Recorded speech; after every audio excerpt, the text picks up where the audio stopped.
तर मग कसं पब्लिक स्वागत तुमचं आजच्या एका नवीन मिनी व्लॉगमध्ये. तर आपण आज जाणार होतो गावाकडे. तर आपल्याच बहिणीचं साखरपुडा होता, त्यासाठी आपण लवकर उठून चकाचक तयारी केली आणि आंघोळ वगैरे करून मग भेटली बस. त्या बसमध्ये बसलो, बाहेरचा नजारा घेत होतो. बघ कशा प्रकारचा आहे. आपल्या जिल्ह्यामध्ये खूप थंडी पडली राव, इतकं थंडी वाजली स्वेटर पण नाही काढलं आणि गाडीवरून धडधड करायची. हा आहे आपला आजच्या कार्यक्रमाचा मांडव वगैरे. इथेच आपला कार्यक्रम होणार आहे आज. आणि आपला आजचा लुक कसा वाटायला कॉमेंट सेक्शन मध्ये सांगून टाका. त्यानंतर पाहुणे मंडळी व गावकरी मंडळी आली आणि कार्यक्रमाला सुरुवात झाली.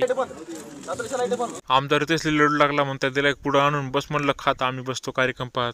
आम्ही मुलं एवढे कोपऱ्यात गेलतो की आम्हाला काय समोर दिसे पण नाही गेलं काय चालू आहे काय नाही. तर त्यानंतर कार्यक्रम आटपला आणि पंक्ती बसल्या जेवणासाठी. आणि आमच्या गावातले पोरं वाड्याच्या ऐवजी पोरीच पाहायला बसले बघा इथे. रवीला म्हणलं पाणी घरी, ते म्हणे नाही रे भाऊ मी चाललो घरी. आपले मित्र म्हणे मला पण घरी ब्लॉग मध्ये चला नाही घेतो. म्हणलं भो काय टेन्शन आहे. त्यानंतर सर्वांचे जेवण आटपत आले होते आणि मी हटकून पोह्या घेऊन गेलो होतो. कोणी घेत नव्हतं पोह्या, सर्वांचे जेवण होत आली होती. त्यामुळे ही वाढणारी मंडळ वाड्याच्या जेवायला बसली. यांना म्हणलं वाढणार कोणीच काही होता. मग म्हणत तसं करू नका रे. आपल्याला काय सर्व मुलं ब्लॉगर म्हणत होते. खूप मस्त वाटत होतं. मी म्हणलं मोठा नाही पण छोटा तर आहेच भाऊ. या रिकाम तिकड्यांना कोणी वाढलं बे.